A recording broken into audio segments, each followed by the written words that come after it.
Petra here with another short yoga sequence for your hips and core. So today we're going to work on our back, so you can either lie down on your mat or on your carpet or even be on the bed. So I'm using a blanket so that when I lie down, my chin is parallel to the floor, so I'm not pointing my chin up. So nice neutral position for your neck. Then let's just take a moment to feel your body relaxing into the floor, the shoulders, the hips. Just take a moment to feel all the areas that are touching the floor. And take some nice deep breaths, letting the belly rise on the inhale. And then exhale, belly falls down. Nice and slow, long breath. And this is called a constructive rest. So this is a great position to find yourself in when you're tired. Maybe even on your bed or on the floor. The floor has a bit of an advantage because it's firm, so you feel the pressure into your muscles more than on the bed. But it is a little bit harder to get down to the floor. And then on the next inhale, we're going to work on the hip mobility. So let's bring the right knee into your chest. So you can hold under your knee or over your shin. And then we're going to try to extend the other leg. And so this is hip flexion, right? We're trying to keep pressing the thigh towards your belly, if that's okay for your hip. And then let's add some ankle circles just to work on that ankle flexibility as well. And then reverse. And keep the breath flowing as you do all these movements. Great. And then you're going to put that foot down. Keep the knee bent, and then we're going to open the knee out to the side. You decide how low you want to go towards that floor. And you're going to try to keep the hips from rolling over like that, right? So this left hip, I'm trying to keep it on the floor. And then you're going to bring that knee in again. And then as you inhale, open the knee out to the side. So this will require your core to engage as well, so that your pelvis is steady and you're not rocking side to side. And at the same time, you're stretching the groins and the inner thigh. So let's do that a couple more times. Good, and then let's open it out and hold it here.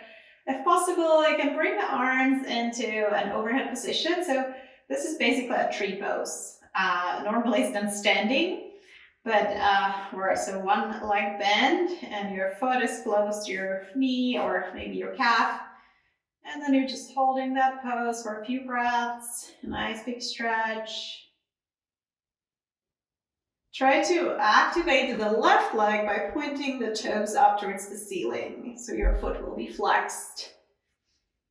Great, a nice big tree pose, tall tree. One more breath, and then coming back down, bring that knee in, and then straighten your right leg, and we're gonna do the other side. So hug in your left knee. Let's do some ankle circles.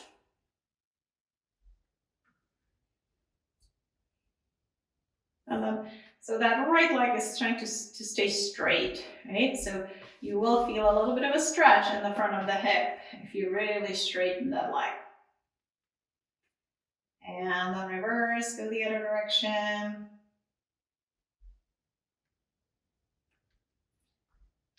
Awesome. And then let's put that foot down. Your arms can be out to the side. And then we're gonna go out with that knee. Don't roll that other hip. Stay put and just move with that leg. So slowly and with control, moving that knee in and out. And just notice the sensation in that hip. Maybe it feels different than on the other side, so notice that as well. Good, and then on the next one, we're gonna open up and hold it. Possibly again, bringing those arms up and overhead for that tree pose. And breathe.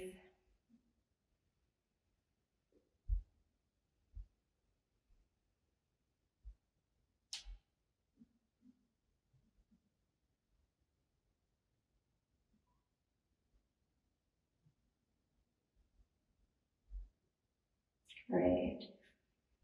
And then on the next inhale, you can bring the arms back down and knees in. And then we're gonna try to hug in both knees. So again, you can hold under your knees or over your shins. And again, you decide how much you press in. So you could stay a little bit further away if you have tight hips. And then notice how it stretches your low back as well. So hips and back, your low back flattens a bit. And then nice deep breaths here. Maybe you can even feel the belly as you inhale, the belly pressing against the thighs.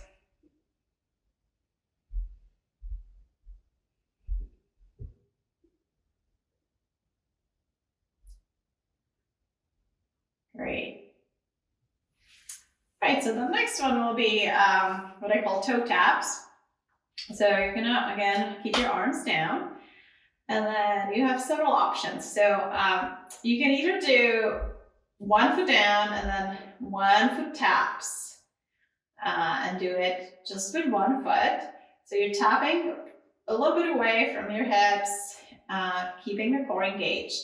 If you want something a little bit more challenging, you can switch. And so one foot taps as the other returns up. And then you're coming back to this position, right? The 90 degrees here and here, which by itself is hard on your core because you have to, the legs are heavy, so you have to stabilize through the core. So you can be here or just do one leg at a time and keep that other foot down, as I said before. All right, so keep breathing. You could also do this. So one foot stays on the floor and one comes back. So don't let that low back peel off the floor too much. And as you get stronger, you can do the jump switch. So you're switching in the air. And then the further you tap, the harder it is too. So if you tap further away, you're gonna have to work a little harder with those core muscles. All right, and then let's take a break. Relax your back, relax your belly.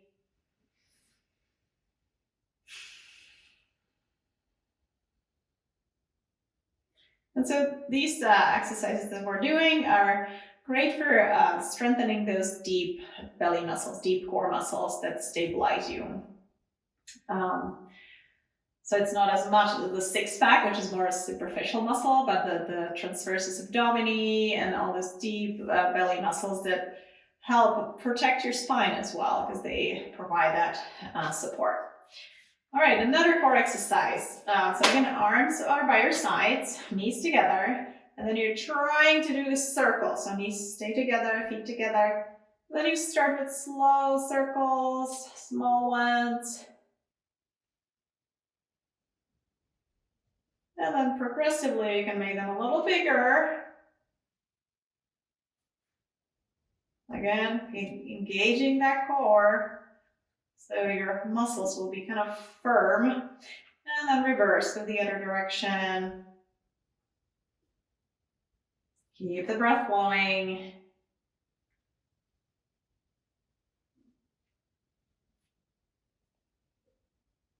Great. One last circle, and then back down. All right, take a few breaths, and we'll do one more for the core. And again, I'll give you two different modifications. And so that's how I like to teach in my classes as well. Always give one version that's a little more friendly towards beginners, and then maybe something a little bit more advanced. And so you can always start where you are. All right, so we're gonna, the little easier version is where you keep your feet down, knees together, arms by your side, and then we're out to the side, and then you're moving side to side like that. So you control how far you want to go, right? So if you have any back issues, you don't have to go all the way to the floor. For a little more core work, you can lift your feet off the floor and then do the side to side. And again, go slow, especially at the beginning, until you know if your back likes it or not. And keep the core engaged. So you really have to firm these muscles, right? To stop yourself from going all the way to the floor.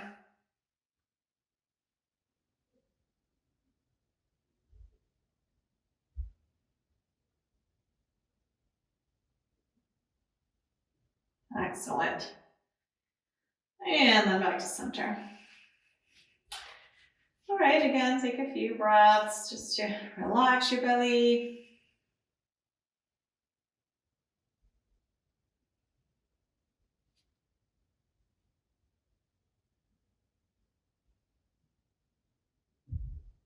Great. All right, and then working some more on that hip mobility, we're gonna do the figure 4 stretch. So you're placing your right ankle on top of your left thigh.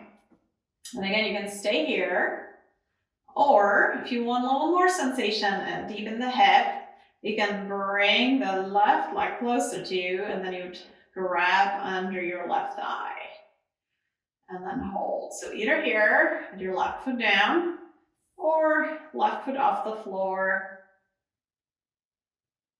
and then holding this stretch for a few breaths.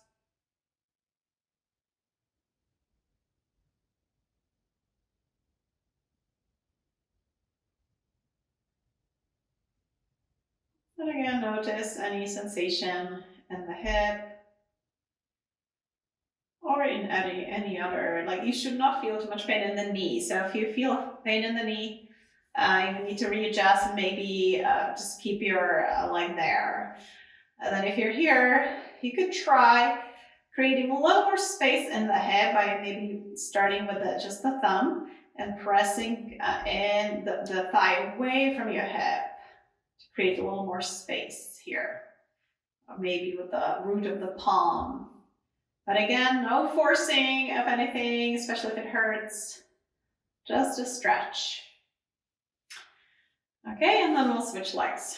So again, try the other side, might feel totally different. So you decide whether you want to stay here or bring those legs closer. And then hold here for a few breaths.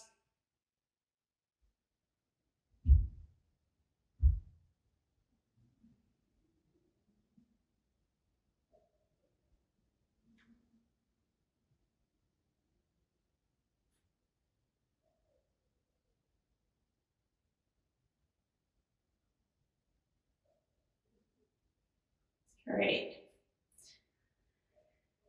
And then release. And let's just take one big stretch, so straighten your legs, arms up and overhead. You can try pointing your toes, big stretch here. And then release. Awesome. All right, so you can rest here if you'd like, but for the purpose of this video, we'll end here. And so this is just another example of what we do in my new Wednesday yoga class. So we meet at the Grace Presbyterian Church in Walnut Creek. Class starts at 1:30, and recently we've been making the class 75 minutes just to have more time for everything, even for a little bit of strength training with resistance bands. So it's going to be 1:30 to 2:45. And it's a lot of fun. So if you have any questions, feel free to email me at my last name, Fibrichova@gmail.com. or you can call me at 510 520 4523. All right, so again, Wednesday yoga class 1:30 p.m. I also have a Monday class that's called PD Fit class, and that's a little bit of yoga, but also more vigorous exercise with music. So you can, you're welcome to try that one as well. Possibly try two. You know that the recommendation is to exercise at least 3 times a week, possibly every day though. So the more the better. All right, so thank you for listening and watching, and I hope to see you soon.